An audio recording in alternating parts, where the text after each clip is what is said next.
साथ जो गेस्ट हैं उन्होंने हमें भारत से ज्वाइन किया है और वो है सैयद अख्तर हुसैन देहलवी साहब, जो कि रिलीजियस स्कॉलर भी हैं। हम उनसे भारत के बारे में भी बात करेंगे और साथ ही वहाँ के जो मुसलमान हैं उनकी भी बात करेंगे। तो बहुत शुक्रिया सबसे पहले सर कि आपने ज्वाइन किया, थैंक यू सो मच।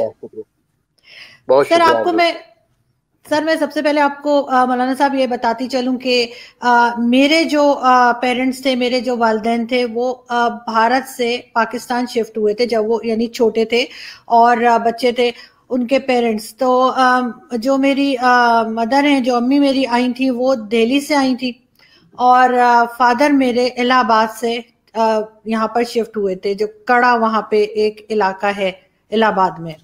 तो आप क्या समझते हैं कि हमारे जो बुजुर्ग थे, हमारे जो पेरेंट्स थे, उन्होंने जो आखिरी दंगे देखे थे भारत में वो 1947 के देखे थे और लेकिन अभी हम देखते हैं कि जो भारत के मुसलमान हैं उन्होंने अभी दिल्ली में जो कुछ हुआ कुछ दिन पहले और वहाँ शाहीन बाग पे जो दंगे चले, तो आपको क्या लगता है कि आप लोगों ने पाकिस्तान ना आकर गलती की या आपको लगता है कि नहीं ये चीजें आप लोग हैंडल कर सकते हैं?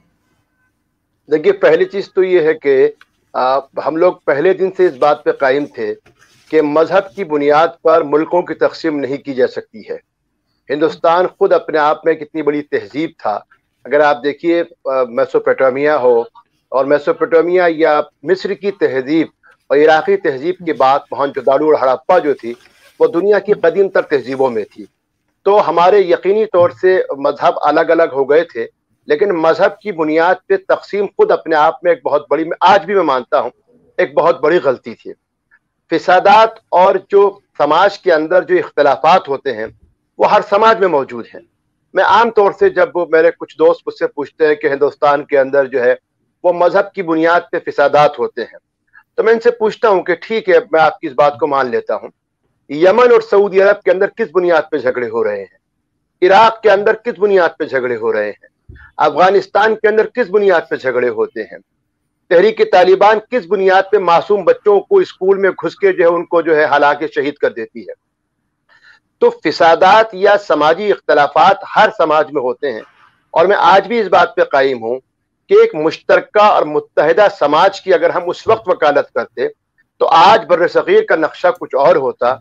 आज बर्र-ए-सग़ीर यानी मुत्तहिद हिंदुस्तान पूरी दुनिया के अंदर एक आज भी काबिल हैसियत है और मैं आज भी आरज़ू उस बात को बहुत सच्चाई के साथ मानता हूं कि तक़सीम ने दोनों तरफ के लोगों को जो है वो घाव दिए, जख्म दिए। मैं देहलवी हूं, मैं जानता हूं कि आपकी वालिदा जब यहाँ से गई होंगी, ये वही दिल्ली है, मैं जामा मस्जिद के 300 मीटर के फासले पर रहता हूं, लेकिन आज भी जामा मस्जिद की बुलंद मीनारों के पड़ोस के अंदर गौरी शंकर मंदिर आज भी मौजूद है और आज भी मुझे खुशी है कि पाकिस्तान का लाहौर शहर जो है वो आज भी जो है श्री राम के बच्चों के नाम से मौजूद है। तो लिहाजा तक़सीम एक गलत फैसला था, लेकिन हो गया और अब जरूरत इस बात की है कि उस घाव से आगे बढ़ के हम अब दोनों मुश्तरका समाज की तामीर पे कोशिश करें। लेकिन जिस तरह से सीए का एक चला, वहां पे इशू चला, उसके बाद हमने देखा कि कोरोना आने तक लोग जो हैं वो शाहीन बाग में बैठे हुए थे और अगर ये कोरोना वायरस ना आया होता तो शायद और बैठ सकते थे। वो उस वायरस की वजह से गवर्नमेंट को उनको हटाना पड़ा। तो वो सब क्या था, वो सब हमने क्या देखा कि लोगों से कहा गया कि कागज दिखाओ और जो भी वहां नारे लग रहे थे। तो कहीं ना कहीं आपको लगता है कि कुछ मुसलमान वहां पे परेशान है या आप ये कुछ एक छोटा ग्रुप है जो आप समझते हैं कि जो सिर्फ इसी तरह की फसादात के लिए बाहर निकलता है? आरजू, मैं जब पाकिस्तान से हमारे रिश्तेदार आज से 30 साल पहले आते थे तो हम सुनते थे कि हर पाकिस्तानी के पास एक यूनिक आइडेंटिटी कार्ड होता है और शायद तो बर्र-ए-सग़ीर के अंदर पाकिस्तान पहला मुल्क था जो अपने शहरियों को जिसने शनाख्ती कार्ड जारी किए थे, आइडेंटिटी कार्ड या पहचान पत्र कार्ड जारी किए थे। हिंदुस्तान के अंदर वोटर आईडी कार्ड बहुत बाद में आया और आप इस बात को तस्लीम कर लीजिए कि आज भी हमारी जो सरहदें हैं सार्क में, अगर पाकिस्तान एक जमाने तक 72 या 62 से पहले तक लोगों का आना जाना एक दूसरे का रहना था, हमारे यहाँ आइडेंटिटी कार्ड का चलन या आधार का जो चलन है वो बहुत बाद में आया और उसमें यही था कि हिंदुस्तान के जो अपने शहरी हैं उनकी शिनाख्त की जा सके। यकीनी तौर से हमने हुकूमत से, देखिए हर जमहूरी हुकूमत से अपने मुतालबात को करना मेरा जमहूरी हक है और हमने जमहूरी अंदाज से कहा اور اگر آپ آج بھی دیکھیں تو ہندوستان میں ایک حصہ ہے جو ملک کے دستور کے مطابق کہتا ہے کہ آپ ان چیزوں میں تبدیلی لائیے. ہمارے ہاں اگر یعنی کسان یعنی زراعت کو لے کے کوئی قانون آتا ہے تو کسانوں کا ایک طبقہ کہتا ہے کہ نہیں اس میں آپ کو تبدیلی کرنے کی ضرورت ہے. اگر وومن بل آتا ہے تو عورتوں کا ایک طبقہ کہتا ہے اس میں تبدیلی کی ضرورت ہے. شاہین باغ تھا یا سی اے اے جو بھی تحریک تھی, میں مانتا ہوں لوگوں کو اس سے مطالبہ تھا کہ کچھ چیزیں حکومت کو تبدیل کر دینی چاہیے, اور حکومت نے اس میں کہا بھی کہ ٹھیک ہے ہم اس میں تبدیل کریں گے, شمال مشرقی ریاستوں میں بھی ہوا. لیکن کسی بھی ملک کے جمہوری مطالبات کو یا ان کے مظاہروں کو ہم یہ سوچ کے کریں کہ وہاں کی عوام جو ہے وہ حکومت کے خلاف یا اسٹیٹ کے خلاف ہو گئی ہے, یہی اپنے آپ میں ایک بہت خلاف بات ہے. مثال کے طور پہ ہاں میں مانتا ہوں کبھی کبھی ایسا ہوتا ہے, میں مانتا ہوں کہ اگر ہم پاکستان, ہمیشہ میں کہتا ہوں بنیادی فرق آرزو کہاں جو میں آج تک میں آپ ایک ذمہ دار صحافی ہے, میں آپ سے ایک سوال کرتا ہوں. پاکستان اور ہندوستان کی سیاست, یہ اہل سیاست کا جو بنیادی فرق ہے وہ آپ دیکھیے. آپ جواہر لال نہرو سے لے کے اور موجودہ وزیر اعظم نریندر مودی تک کے, اب تو ٹویٹ کا زمانہ ہے, آپ مختلف تہواروں پہ جو گریٹنگز دی جاتی ہیں, جو مبارکباد دی جاتی ہے, آپ ان کو دیکھیے. کل بھی وزیر اعظم نے اور آج بھی ہولی پہ گریٹنگ دی ہے. آپ دیکھیے, یا میں جب عید پہ دیتا ہوں تو ہمارا ایک کامن وہ ہوتا ہے, سمست بھارتیوں کو, سارے ہندوستانیوں کو عید کی مبارکباد ہے. تمام ہندوستانیوں کو ہولی کی مبارکباد پیش کرتے ہیں. تمام ہندوستانیوں کو گرو پرو کی یعنی ہم جو ہے وہ پیش کرتے ہیں, کرسمس کی پیش کرتے ہیں. پاکستانی سماج میں جس کی بنیاد محمد علی جناح صاحب نے مذہب کی بنیاد پہ لیکن سیکولر روایات پہ جس کو رکھا تھا, میں کل وزیر اعظم عمران خان صاحب کا ٹویٹ دیکھ رہا تھا. عید کی گریٹنگ آپ دیتے ہیں کہ تمام مسلمانوں کو مبارک ہو, ہولی آپ کے ہندو شہریوں کو مبارک ہو. جب تک شہریوں کے اندر آپ امتیاز کریں گے, جب تک آپ اسٹیٹ جو ہے وہ تہواروں کو الگ الگ کر کے دیکھے گا, تب تک جو ہے ہم ایک صحت مند معاشرے کی تعمیر نہیں کر سکتے. اور میں مانتا ہوں بہت سارے اختلافات کے باوجود ہندوستان میں آج بھی وہ چیز موجود ہے کہ میں آرزو کو بڑے فخر سے کہوں گا کہ آپ کو ہولی مبارک ہو, اور آپ مجھ کو بڑے فخر سے کہہ سکتی ہیں آپ کو عید مبارک ہو. اس میں مذہب کی کوئی وہ نہیں ہوگی. تو میں سمجھتا ہوں کہ یہ جو اختلافات تھے یہ جمہوری اختلافات ہیں, اسٹیٹ کے ساتھ نہیں ہے. سیاست اور کچھ وقتی طور سے ہوتے ہیں جن کا ہم ہمیشہ سے حل تلاش کرتے ہیں. بالکل آپ ٹھیک بات کہہ رہے ہیں, اور ایسا ہونا بھی چاہیے کہ ہم ایک دوسرے کو ہولی اور دیوالی اور عید کی مبارکبادیں دے سکیں اور اس پہ کسی کو کوئی اعتراض نہ ہو. لیکن سر پاکستان میں آپ نے دیکھا ہوگا کہ ایک انتہا پسندی یہاں پہ بہت تیزی کے ساتھ چلی اور بڑھی, اور اب تو یہ حال ہے کہ یہاں پہ اگر کوئی کسی کے الگ ہٹ کے بات کرے کسی کے مزاج سے تو یہاں پر تو مار دینے تک کے فتوے نکال دیے جاتے ہیں. تو جیسے وسیم رضوی صاحب نے کہا کہ ہندوستان میں کہ وہاں پہ قرآن کی آیتوں کی بات کی انہوں نے کہ وہ 26 آیتیں جو ہیں وہ نکال دینی چاہیے. تو اگر وہ پاکستان میں ہوتے تو شاید ابھی تک تو ان کے فتوے نکل گئے ہوتے, لیکن ہندوستان کے مسلمانوں نے اس طرح کا ریئیکٹ نہیں کیا. آپ کیا سمجھتے ہیں کہ کیا ہندوستان کا مسلمان زیادہ میچور ہے, وہ چیزوں کو لے کے زیادہ بہتر طریقے سے چلتا ہے, یا پاکستان کا مسلمان زیادہ پکا مسلمان ہے کہ وہ اس طرح کی بات پہ ایک دم سے ریئیکٹ کرتا ہے, غصہ دکھاتا ہے؟ میں سمجھتا ہوں کہ آرزو اگر ہم اپنے مشترکہ تہذیب کی بات کریں, پھر میں دہلی پہ آ رہا ہوں جو آپ کی ننیحال ہے, تو اس دہلی کے اندر ایک بہت بڑے بزرگ تھے حضرت شاہ عبدالعزیز محدث دہلوی. میں سمجھتا ہوں کہ بر صغیر میں آج ان کے مقابلے کا کوئی بزرگ یا کوئی عالم دین نہیں ہوگا.